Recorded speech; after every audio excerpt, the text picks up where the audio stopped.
పోయే తెలుగుదేశం, జనసేన వాళ్ళది రేపు జరగబోయే దాని గురించి మీరు చెప్పండి సార్. రేపు డిసెంబర్ 17వ తారీఖున హ్మ్. ఆంధ్రప్రదేశ్కి తుగ్లక్ డే. హ్మ్. అంటే నమ్మించి మోసం చేసిన జగన్మోహన్ రెడ్డి గారి పరిపాలనా వైఫల్యానికి ఆదిలోని హంసపాదు అన్నట్టుగా 3 రాజధానుల ప్రకటనతో రాష్ట్రాన్ని కుదేలు చేసిన రోజు. సాధారణంగా చరిత్రలో ప్రజలు మంచి రోజులను ఎలా గుర్తుంచుకుంటారో చెడ్డ రోజులను కూడా అలాగనే గుర్తుంచుకుంటారు. నరకాసురుడు పుట్టినరోజు చెడ్డ రోజు అయితే, నరకాసురుని వధించబడిన రోజు దీపావళి మంచి రోజు, ప్రజలకి పండుగ రోజు. అలాగనే స్వాతంత్రోద్యమంలో జలియన్ వాలాబాగు 1919 ఏప్రిల్ 13వ తారీఖున ఎలా అయితే దుర్దినమో, 1947 ఆగస్టు 15 భారతదేశానికి స్వాతంత్రం వచ్చిన రోజు పండుగ రోజు. అలాగే జగన్మోహన్ రెడ్డి గారు 3 రాజధానుల ప్రకటన డిసెంబర్ 17 దుర్దినం, 2015 అమరావతికి శంకుస్థాపన జరిగిన అక్టోబర్ 22వ తారీఖు శుభదినం. కాబట్టి 4వ తుగ్లక్ డేని నిర్వహించబోతున్నాం. నిరసన కార్యక్రమాల భాగంగా ఒకసారి రాష్ట్ర ప్రజలందరూ అర్థం చేసుకోవాలి. జగన్మోహన్ రెడ్డి గారు 3 రాజధానులు నేను తీసుకొచ్చి 5.5 కోట్ల మంది ప్రజలని చెరువుల్లోనూ, నదుల్లోనూ, సముద్రాల్లో ముంచిలేపుతానని వాగ్దానం చేశాడు. మేము అడుగుతున్నాం, 4 ఏళ్ళయింది ముఖ్యమంత్రి గారు లేదా వైసీపీ ప్రభుత్వమా, ఏం సాధించారు చెప్పండి? మీరు సాధించింది ఏంటి? 3 రాజధానుల పేరు చెప్పి అమరావతిని నాశనం చేయటం తప్ప, అమరావతి బాలుడికి వడ్లగింజేసి సావగొట్టడం తప్ప, 50 లక్షల కోట్ల రూపాయల ఆస్తిని నిర్వీర్యం చేయడం తప్ప, అక్కడ రోడ్లను తవ్వుకుపోవడం తప్ప, ఎలక్ట్రిక్ సామాన్లు ఎత్తుకుపోవడం తప్ప, భవన నిర్మాణ కార్మికులకు డబ్బు కొట్టడం తప్ప, రైతుల రోడ్ల మీద చేయటం తప్ప, మహిళల కన్నీరు చూడటం తప్ప చేసిందేమని చెప్పండి. 4 ఏళ్ళకి జగన్మోహన్ రెడ్డి గారు ఇప్పటికీ న్యాయస్థానాలు చెప్పిన అమరావతి రాజధాని అని ఇప్పటికీ కార్యాలయాలు తరలించేస్తారు రుషికొండకు అంటున్నాడు. నిన్న హైకోర్టులో మేము కార్యాలయాలు తరలించడం లేదని చెప్పింది కోర్టుకి. మళ్ళీ రాత్రికి రాత్రి అర్ధరాత్రి జీవోలు, ఆ పండగ పోతా, ఈ పండగ పోతా, అర్ధరాత్రి పోతా, పగల పోతా, మధ్యాహ్నం పోతా అనే ఈ దుర్మార్గమైన స్థితితో రాష్ట్రాన్ని కుదేలు చేయటం మూలాన, అమరావతిని నాశనం చేయటం వలన రాష్ట్ర భవిష్యత్తు తల్లకిందులైపోయింది. 28 రాష్ట్రాల్లో నవ్వుల పాలైపోయింది. అసలు మగధరాజులు, గౌతములు, శాతవాహనులు, శాలీలు, యక్షాకులు, నాగార్జునులే ఒక రాజధానిని పెట్టుకున్నారు. ఆఖరి గోల్కొండ ప్రభువులు కూడా. ఈ ముఖ్యమంత్రి చిన్న రాష్ట్రానికి 3 రాజధానులు అని చెప్పి రాజకీయ బలిపీఠం మీద రాజధానిని హత్య చేసే కుట్రలు చేస్తున్నారు. ఈ తుగ్లక్ డే సందర్భంగా రాష్ట్ర ప్రజలు నిరసించాలి.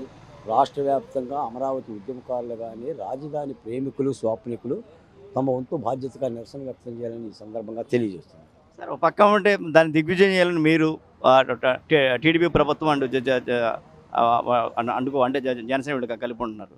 తర్వాత నెక్స్ట్ దాన్ని నిర్వీర్యం చేయాలని చెప్పేసి మన జగన్మోహన్ రెడ్డి గారు అది రేపు పొద్దున ఏ విధంగా దాన్ని మీరు ఎదుర్కోబోతున్నారు? రాజధానిని ఎవరో నిర్వీర్యం చేయలేరు, ఎవరో దాన్ని హత్య చేయలేరు, ఎవరో నాశనం చేయలేరు. ఎందుకంటే అది ఒక ప్రాంతం.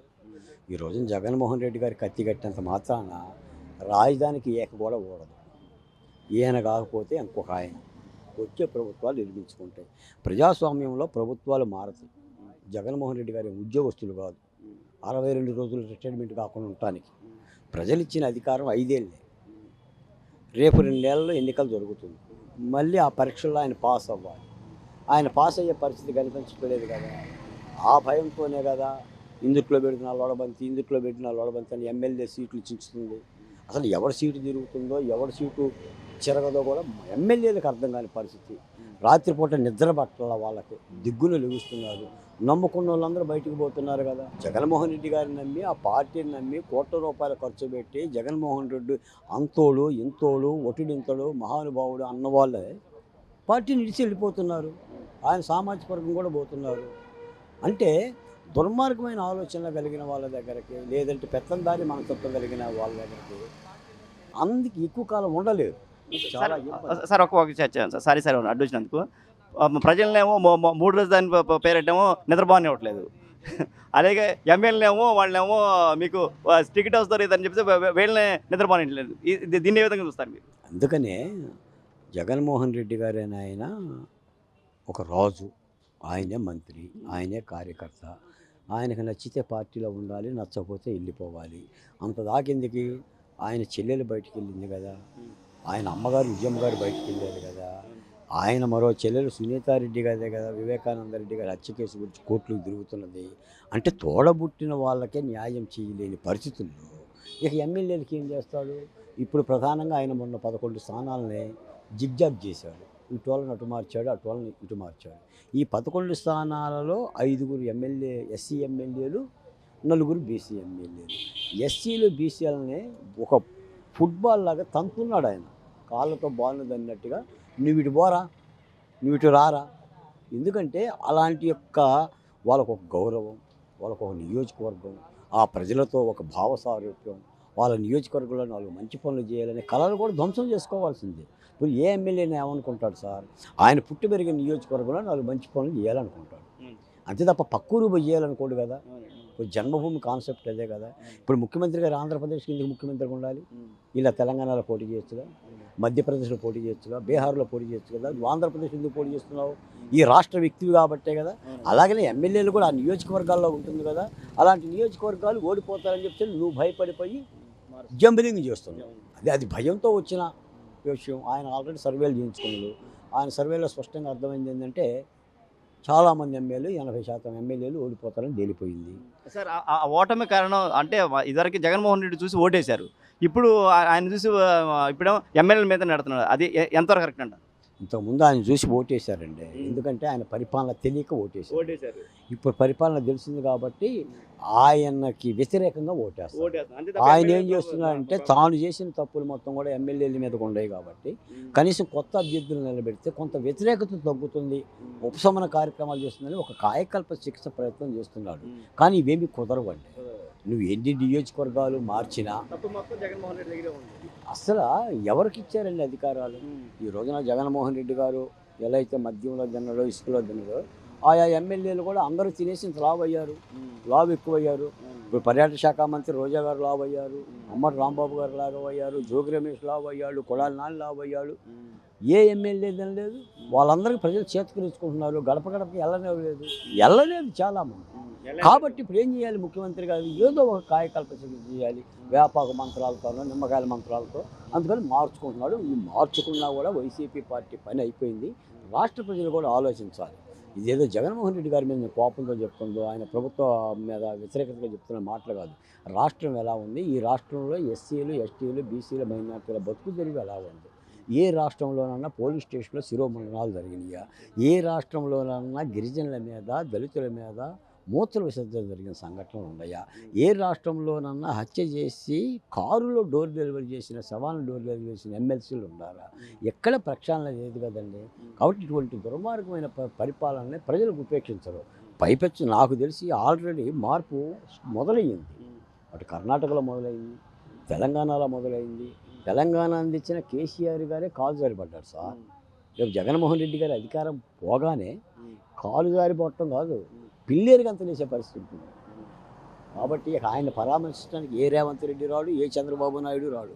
ఎందుకంటే అటువంటి పరిపాలనని రుచి చూపించాడు. తప్పనిసరిగా రాష్ట్రం యొక్క దశ మార్చుకునేందుకు ఆంధ్ర రాష్ట్ర ప్రజలు చైతన్యవంతంగా ఓటు వేసుకోవాల్సిన అవసరం ఉంది. Build Amaravati, save Andhra Pradesh.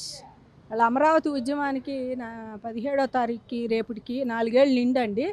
మేము ఈ రకంగా ఉద్యమంలో మరి కేసులు పెట్టించుకొని, కొట్టించుకొని, నెట్టించుకొని మేము చేస్తుంటే మరి కొంతమంది పెద్ద పెద్ద మేధావులు అంటారు గత ప్రభుత్వంలో వాళ్ళే ద్రోహి, మరి ముఖ్యమంత్రి ద్రోహి, మీ అమరావతికి ద్రోహం చేశాడు, అవి చేశాడు అంటున్నారండి. మరి మీరు మేధావులు అయ్యుండి గత ప్రభుత్వంలో ద్రోహి అయితే మీరేం చేశారు? అప్పుడు మీరు వచ్చి ఆ ద్రోహం ఏదో ప్రజలకు తెలియజెప్పొచ్చు కదా బయటకు వచ్చి. ఇప్పుడు ద్రోహి అంటాం ఏంటి? 8 ఏళ్ళు 9 ఏళ్ళు అయిపోయిన తర్వాత ఆయన ద్రోహి, ఈయన ద్రోహి, ఇంకొకళ్ళ ద్రోహి అని తిట్టడం, మళ్ళీ పైడ్ ఆర్టిస్టులు అంటాం అమరావతి రైతుల్ని. మరి అమరావతి భూములు వాళ్ళకి కట్టబెట్టాడు, వీళ్ళకి కట్టబెట్టాడు అంటాం. ఇవాళ అమరావతి భూములు ఎవరికి కట్టబెట్టింది? సిట్ అన్నాడు, సిఐడి అన్నాడు, ముఖ్యమంత్రి వల్లే కాలేదు. వాళ్ళు ఇన్ని వేసి కేసులు కొండను తవ్వి మరి తోకను కూడా పట్టుకోవాలి, ఎలికి తోకను కూడా వాళ్ళ పక్కన వాళ్ళ మీద గత ప్రభుత్వంలో చేసిన వాళ్ళ మీద. ఇంకా మీరు వచ్చి కొత్తగా వాళ్ళకి మేము వేస్తున్నాము, ఇంకేముందని చెప్పేసి మీరు చెప్పటం ఎంతవరకు కరెక్ట్ అండి? ఇంకా ఇప్పుడు అంతా అయిపోయిన తర్వాత అమరావతి ద్రోహి, అమరావతికి మేమే దానికి చేస్తాము, మేము వస్తేనే అమరావతి, మీరు వస్తే కాదండి. మాకు మాస్టర్ ప్లాను ఈ మొత్తం సిఆర్డీఏ చట్టం ఉంటేనే ఆ రోజు అవన్నీ చూస్తేనే రైతులు భూములు ఇచ్చారు ఊరకనే, లేకుంటే రైతులు ఏమి ఇచ్చేవాళ్ళు కాదు. ఇవాళ కూడా మేము ఫైట్ చేసాం కాబట్టి హైకోర్టులో కరెక్ట్గా మాకు అది మంచి తీర్పే వచ్చింది. మళ్ళీ సుప్రీంకోర్టుకి వెళ్ళాడు ముఖ్యమంత్రి. అంతకన్నా చేసేది ఏమి లేదు, నేను ఇక టైం పాస్ చేద్దాం ఓట్ల దాకా అని చెప్పి ఎలక్షన్ దాకా ఆయన ముఖ్యమంత్రి వెళ్ళాడు.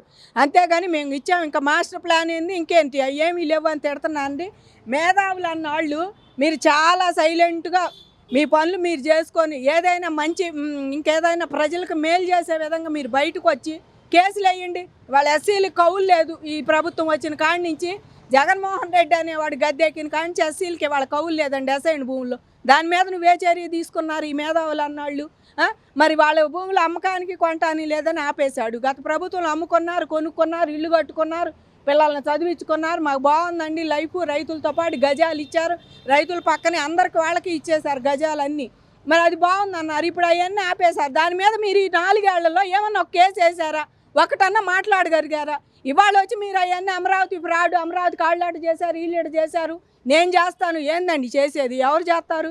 మేము భూములు ఇచ్చినప్పుడు మమ్మల్ని మెప్పించారు, ఒప్పించారు, మేము ఊరకనే ఇచ్చేట్టు చేశారు.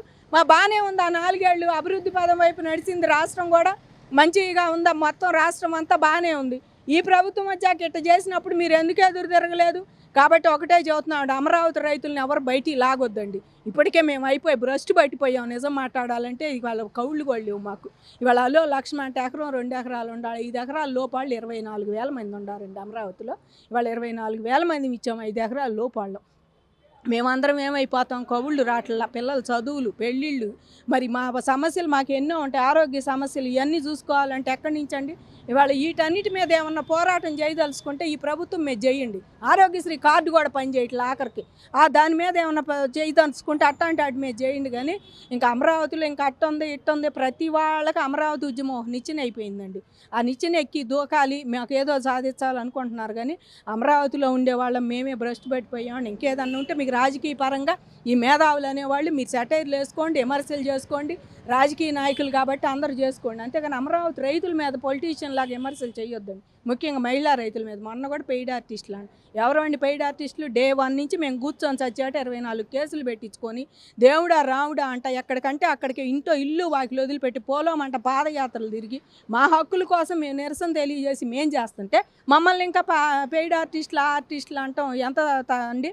మీరు పొలిటీషియన్ లాగా మాట్లాడొద్దని కూడా ఈ మేధావులకి మనవి చేసుకుంటున్నామండి. మీరు చక్కగా మీరు చదువుని సార్థకత చేసే దిశగా ఆ దిశగా ఏదైనా ట్రై చేయండి. కోర్టులో ఎప్పటికైనా న్యాయస్థానం దేవస్థానాలే. ఎప్పటికైనా న్యాయం గెలిసిద్ది. వాళ్ళు లేట్ అవ్వచ్చు కానీ రేపు కంపల్సరీ గెలిసిద్ది. రైతులు మనకు ఉదాహరణ. మేము కోర్టులో ఫైట్ చేస్తానే ఉండాం. ఇంకా హైకోర్టులో మంచి తీర్పే వచ్చింది. సిఆర్డీఏ చట్టం అమలు చేయాలి, మాస్టర్ ప్లాన్ ఎక్కడ మార్చొద్దని. కానీ ముఖ్యమంత్రి మళ్ళీ సుప్రీంకోర్టుకి వెళ్ళాడు. అది కూడా రేపు జనవరి 3 ఉంది. ఈయన కాలం కూడా అయిపోయేటట్టుంది. అది వస్తే ఇంకో నాయకుడు వస్తే అసలు కేసే అవుతుడు వెనక్కి తీసుకుంటారు. చేసేదేముంది? ఆయన చెయ్యాలి. అమరావతి అనే నాయకుడికి ఈసారి ఓట్లు కంపల్సరీ వేస్తాం. ముందుండి ఆ దిశగా కూడా మేము ఓట్లు లేపిస్తామని కూడా మేము మనవి చేసుకుంటున్నామండి. రాష్ట్ర ప్రజలకు కూడా అమరావతి రైతులు ముందుండి ఓటు హక్కు, ఇవాళ రాష్ట్రాన్ని ముందుకు నడిపించే నాయకుడు, అభివృద్ధివాదం వైపు నడిపించే నాయకుడికే ఓటు వేయాలని, ఓటు ఇలువ చెప్పి కూడా మేము ముందుండి నడిపియాలని చెయ్యాలని కూడా మనస్ఫూర్తిగా మేము అనుకుంటున్నామండి. ఎందుకంటే నష్టపోయిందే ఈ ప్రభుత్వం రాగానే అమరావతి రైతులు. కాబట్టి మా బాధలు అసలు చెప్పుకోలేమండి. వర్ణాతీతం. 280 మంది చచ్చిపోయారు రైతులు. ఇంకా రైతులు చచ్చిపోవడానికి సిద్ధంగా అయితే లేరండి. పిల్లలను చచ్చిపోయిన వాళ్ళ పరామర్శ ఇచ్చేవాళ్ళు కూడా లేరు. ఈ ప్రభుత్వం చేసిన హత్యలే ఎక్కడన్నా జరిగితే ఏమంటారని మేము కాంపన్సేషన్ ఇస్తున్నాం వాళ్ళకి, అంత ఇస్తున్నాం ఇంత ఇస్తున్నాం అంటారు. మరి మమ్మల్ని పలకరించే దిక్కు కూడా లేదు. ఈ రకంగా ఊరక భూములు ఇచ్చి రాజధాని కోసం రోడ్డును పడి పడుకుంటే ఇంట్లో మరి భర్త చచ్చిపోయిన భార్యలు, పిల్లలను కోల్పోయిన వాళ్ళు, ఇట్లాంటి వాళ్ళు ఉన్న పలకరించే దిక్కు లేదు మాకు. కాబట్టి ఈ ప్రభుత్వం చేసిన హత్యలేనండి 280 మేము ఖచ్చితంగా చెబుతున్నాం. కాబట్టి ఇప్పటికైనా సరే ప్రభుత్వం పోయినసారి అట్ట ఉంది, ఇప్పుడు అట్టానే ఉంది. ఇంకా ఆయన మారతాడని మారాలని మేము ఆశించట్లేదండి. ఓటు ద్వారా తగిన గుణపాఠం చెప్పి ఆ సీట్లోంచి దించాలని మేము కోరుకుంటున్నామండి. ఈ సోకాల్డ్ మేధావులందరూ కూడా ఆ దిశగా మీరు ఏదన్నా మాట్లాడి మంచి ప్రయత్నం చేస్తే బాగుంటుందండి. అమరావతిని వదిలేసి మీరు మీ దిశగా మరి మీరు కోర్టులో ఏమైనా కేసులు బోసులు ఎస్సీలకి కౌళ్ళు అందలేదు, భూములు అమ్ముకోవటానికి లేదు, ఆ దిశగా ఏమైనా చేస్తే అమరావతిలో చాలా బాగుంటుందని మనవి చేసుకుంటున్నామండి. Build Amaravati, save Andhra Pradesh.